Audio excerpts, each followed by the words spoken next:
Hello my beautiful family, कैसे हो आप सब लोग।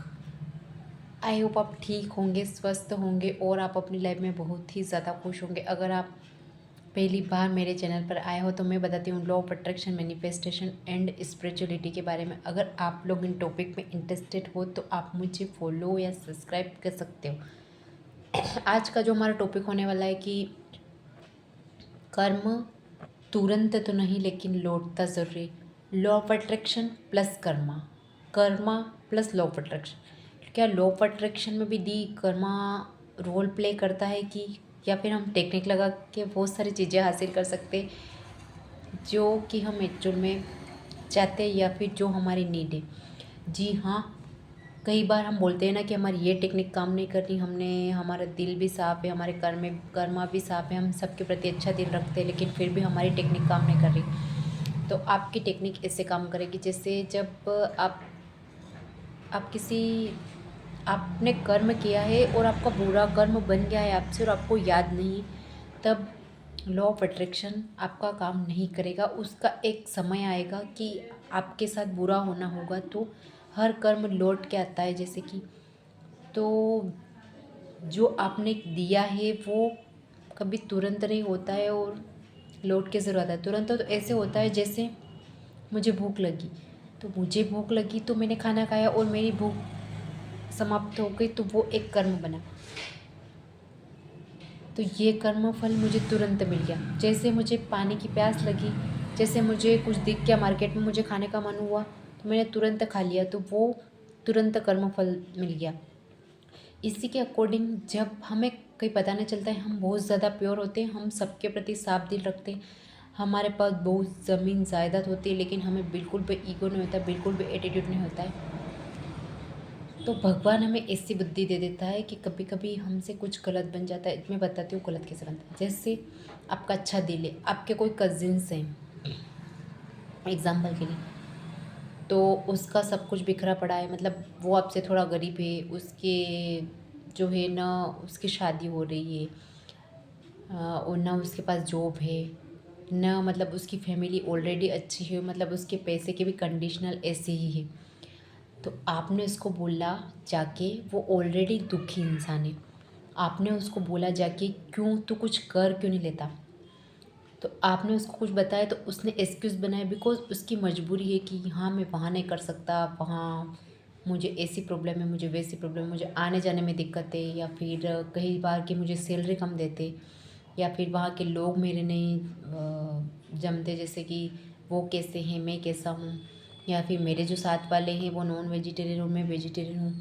ऐसा करके वो आपको एक्सक्यूज़ देता है और आपने उससे फटाक से डांट दिया कि जब तक तू जॉब नहीं करेगा या फिर जब तक तू कुछ नहीं करेगा तो ना तो तेरे को कोई लड़की देगा और ना तू कभी लाइफ में आगे बढ़ पाएगा, इसलिए कुछ ना कुछ तो करना पड़ेगा लाइफ में। आपने उससे ज़ोर से कहा और उसकी लगी दिल पे, तो वो आपसे अच्छे से बात करेगा, लेकिन उसकी जो आत्मा है, उसकी आत्मा दुखा है अपने की, तो क्यों नहीं करता है और तेरे कुछ काम नहीं है क्या। तो जब उसकी आत्मा दुखेगी तो वो चाहे आपको नहीं देगा बुरी हाय, लेकिन आपको अंदर से बुरी हाय ही मिलेगी, क्योंकि बिकॉज आपने भी उसका दिल दुखाया है।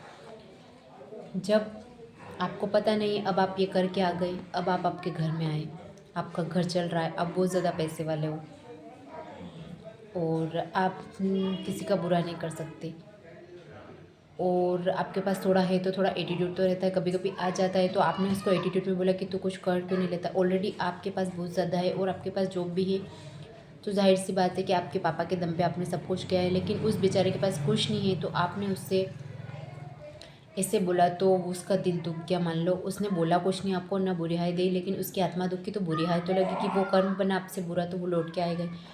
मान लो आप बहुत ज़्यादा अच्छे हो, आप ना सिगरेट बीड़ी शराब कुछ भी नहीं पीते हो, लेकिन भगवान ने आपको ऐसी बुद्धि दे दी कि आपने कुछ ऐसा गेम्स खेला जिसमें भगवान ने पहले आपको लालच दिया कि ले बेटा, पहले आपने 5 लाख लगाए तो आपको मिले 10, आपने 10 लगाए तो आपको मिले 20, आपने 20 लगाए तो आपको मिले 40। अब कंडीशनल ये है कि आपने 40 लगाए तो आपके 40 के 40 गए और न 40 हाथ आए, न 10 रहे, न 5 रहे। एकदम से आपका दिमाग खराब कि यार मैंने तो आज दिन तक अपने मम्मी पापा की अच्छी सेवा की, किसी का बुरा नहीं किया, मैं तो सबके लिए अच्छा सोचता हूँ। और आपका दिमाग यहाँ से डिप्रेशन में चला जाता है। जब डिप्रेशन में जाता है तब आपको कुछ याद नहीं रहता कि आपने कभी भी किसी का बुरा किया था, बस आपको ये याद रहता है कि मैंने अच्छा किया था। ये सबके साथ होता है, मेरे साथ भी हुआ होगा कि मुझे ये याद रहता है कि मैं तो सबके लिए अच्छा ही करती हूँ, फिर मेरे साथ इतना बुरा क्यों। जबकि हमारे जो कर्मास होते हैं बहुत छोटे छोटे होते हैं, हमें पता नहीं चलता है। हम जब उन्हें कर रहे होते तब हमें पता नहीं चलता है, फिर हम जब कर लेते हो कोई याद दिलाता है तब पता चलता है हाँ छोटा सा कर्म भी बुरा बनता है। दिखे आप कहीं जा रहे हैं, आपके साथ आपके कजिन्स है, वो इतने पैसे नहीं दे सकती तो आपने उसके फॉर्म के पैसे दिए, तो आपने उसे डांटा कि तेरे को पता तो था कि यहाँ पैसे लगते, तू पैसे क्यों नहीं लाई। उसका दिल दुखा, उसके पापा इतने पैसे नहीं दे सकते। जब उसका दिल दुखा तो उसके दिल से बुरी हाय निकली और दुखी हुई अंदर ही अंदर, लेकिन उसने आपको कुछ बोला नहीं। तो ये भी आपका एक कर्म बना। जब आपका एक कर्म बना तो ये बुरे में ही जाएगा और फिर वो लौट के आएगा। ऐसे करके बहुत सारी बातें होती है। तो आपके साथ सब इकट्ठी हो गई तो आपका एकदम से इतना नुकसान हो गया। जब आपका नुकसान हुआ तो अब आपको दिन रात नींद नहीं आ रही, आप भी वैसे ही रो रहे हो, बिल खिला रहे हो। जब आप ऐसे रो रहे हो, ऐसे बिल खिला रहे हो, तो वो जो है आपका कर्म लौट के आपके कर्म सारे इकट्ठे हो गए। इसलिए कई बार बोलते हैं ना कि जो बुरा कर्म करते हैं तो उनके साथ अच्छा क्यों होता है, क्योंकि उनके इकट्ठे हो रहे होते हैं। और कभी कभी जो अच्छे दिल वाले होते हैं उनको वो कुछ करते नहीं है कि बुरा हो जाता है, तो उनको भगवान तुरंत फल नहीं देता है। एक गेट लगा देना, इससे होता है कर्म। अब आप बोलोगे कि हमने कभी बुरा नहीं किया, ऐसा हो ही नहीं सकता कि आपने बुरा नहीं किया हो। यदि आपने इस जन्म में बुरा नहीं किया हो या फिर आपके साथ ऐसी कोई घटना नहीं हुई है तो आपने हो सकता है पिछले जन्म में किया, क्योंकि आत्मा तो कर्म लेके साथ चल ही रही है। इसीलिए फिर हम लॉ ऑफ अट्रैक्शन की कितनी भी ट्रिक लगा ले, चाहे महीने 2 महीने 6 महीने, वो हमारा काम नहीं करता है। और हमारा काम नहीं करता है तो हमारा उस पर से विश्वास उठ जाता है। जब हमारा उस पर से विश्वास उठ जाता है तो हमें लगता है ये सब फेक है और ये सब गलत है। इसीलिए आप ऐसे कर्म करिए, किसी का भी किसी का भी, यदि आपको अभी तक आपका दिल दुख गया है किसी से तो वो बात अलग है, लेकिन अब भी आप हाल फिलहाल में किसी का भी मत दुखाइए। आप ध्यान रखिए कि हाँ मुझे कहाँ क्या बोलना है। चाहे किसी के पास पैसा हो, किसी के पास कुछ देने के लिए हो ना हो, आपसे बन पाता है तो दीजिए, उनके पैसे नहीं बन पाता है तो आप उसको छोड़ दीजिए। इवन यूँ मत बोलिए कि तू घर से ये लेके नहीं आया, तेरे को पता था कि फॉर्म भरना है, क्योंकि आपको देने पड़ रहे। आप एक तो देने का नाटक भी कर रहे हो कि मैं इसके फॉर्म के पैसे दे रहा हूँ, ऊपर से आप उसे ये भी बता रहे हो कि तेरे पैसे मैंने दिए। जब आपने दिए तो आपने उसका दिल दुखा के दिए, आपने दिए नहीं दिए बराबर कर दिए।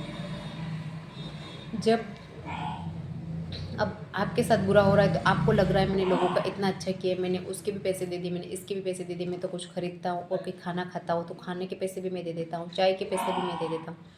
लेकिन आपने वो जो किया ईगो में आकर, एटीट्यूड में आकर, कई बार ऐसा भी होता है कि हमारे साथ बहुत ज़्यादा गलत हुआ तो उसका हमारे मम्मा पापा से भी कर्मास होते हैं। हो सकता है कभी उनको ज़्यादा ईगो आ गया हो कि हमारे पास बहुत ज़्यादा है। हो सकता है हमेशा वो ईगो में होते हैं कि मेरे पास तो इतना है, मैं तो कुछ भी कर सकता हूँ। इसलिए ना अहम करना चाहिए और ना कभी वहम करना चाहिए कि मेरे पास कभी कुछ नहीं होगा। आपके पास ऐसा भी हो सकता है जो आप रंग से राजा बन सकते हो एकदम से, और आपके पास ऐसा भी हो सकता है कि आप राजा से भी रंग बन सकते हो। धीरे धीरे आपका सब कुछ सेट करता है वो, और सेट करने वाला एक ही है, वो परमात्मा, वो ईश्वर, वो यूनिवर्स। सो एवरीवन, आप कर्म ऐसे कीजिए। जब आपको पता चल गया उसके बाद आप, इवन मैं बोलती हूँ जब भी मंदिर जाओ तब कुछ मत मांगो, वहाँ यूँ मांगो कि मुझे अच्छी बुद्धि दो, मैं किसी का दिल न दुखाऊं। बस ये दो हो गया तो आपका मान लो सब सेट हो गया। ओके, आपको मेरा वीडियो पसंद आता है तो अपने दोस्तों के साथ शेयर कीजिए, कमेंट कीजिए और लाइक कीजिए। Okay everyone, thank you and Radhe Radhe.